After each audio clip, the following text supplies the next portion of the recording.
Gerade noch rechtzeitig hat die Arche die Erde verlassen. Mit einem Schlag wurde die Menschheit von 8 Milliarden auf wenige Dutzend reduziert.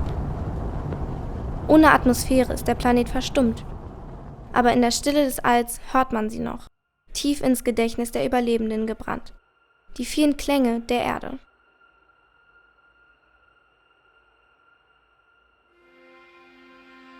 Das ferne Rauschen der Wellen. Das Kreischen der Möwen. Der pfeifende Wind.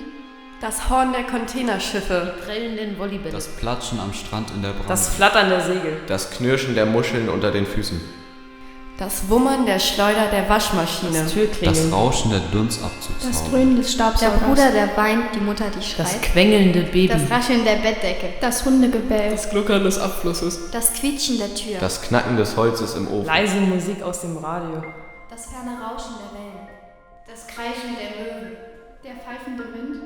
Das Horn der Containerschiffe. Prellenden Volleybälle. Das Platschen am Strand in der Brandung. Das Flattern der Segel. Das Knirschen der Muscheln unter den Füßen. Das Wummern der Schleuder der Waschmaschine. Das Rauschen der Dunstabzugshaube. Das Dröhnen des Der Staubsaugers. Bruder, der weint, die Mutter, die schreit. Das quengelnde Baby. Das Rascheln der Bettdecke. Das Hundegebell. Das Gluckern des Abflusses. Das Quietschen der Tür. Das Knacken des Holzes im Ofen. Leise Musik aus dem Radio. Das Kreischen der Möwen. Das Horn der Containerschiffe. Das Platschen am Strand in der Brandung.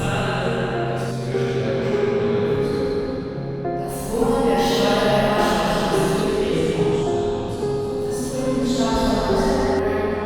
Das quengelnde Baby.